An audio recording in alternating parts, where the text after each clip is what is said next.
네, 지난주 부산시가 이 동백 패스를 놓고 해명하는 자리까지 만들었다고 하는데요. 이 대중교통 할인을 놓고 왜 해명까지 했다는 겁니까? 네, 스토리가 좀 긴데 짧게 이야기하자면 부산시가 동백 패스를 내놓고 나니까 국토부에서도 K패스라는 비슷한 대중교통 할인 정책을 내놨습니다. 네. 이것 때문에 애꿎은 부산시가 비난을 받는 상황이 이어지다 보니까 발끈한 거다. 이렇게 요약할 수 있겠습니다. 말은 간단하게 줄였는데 사실 부산시 표정은 그 정도가 아닙니다.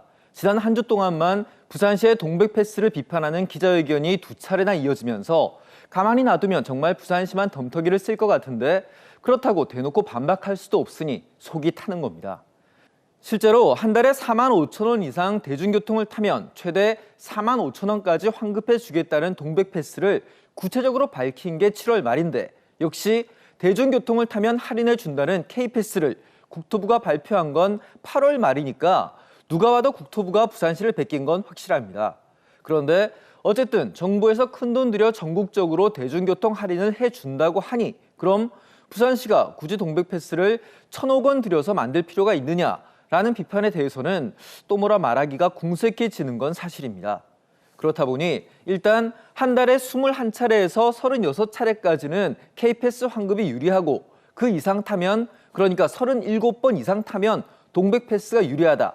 둘 다 같이 융합해서 시행하면 부산시 예산도 아끼고 시민 혜택도 늘고 좋다라는 절충안을 내놨습니다. 이런 융합안은 사실 공식 해명이 있기 전에도 부산시 내부에서 검토가 이루어지고 있었던 것인데요.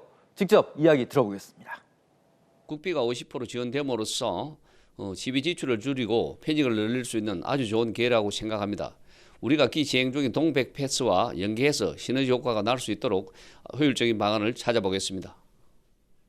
하지만 지난주 목요일이죠. 급박하게 안병윤 행정부시장이 직접 기자들을 만나 이런 사안에 대해 해명을 하는 자리를 가졌는데 이례적으로 촬영은 안 된다고 못을 박아 눈길을 끌었습니다.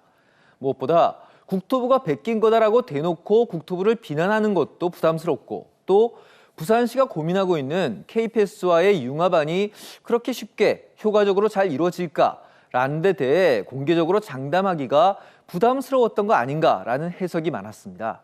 즉, 지금도 동백전 후불 카드로만 이용이 가능한 동백패스 할인을 어떻게 불편 없이 전국 단위의 K패스와 융합하겠다는 건지 솔직히 설명을 듣는 기자들에게도 쉽게 와닿지 않았습니다. 여기에 아직 선불카드 사용부터 이전에 발급받은 카드까지 산적해 있는 문제들을 예산과 노력을 들여가며 풀어가는 것보다 그냥 내년 7월 K패스 운영을 기다리는 편이 더 경제적이지 않나라는 의문도 들 수밖에 없습니다.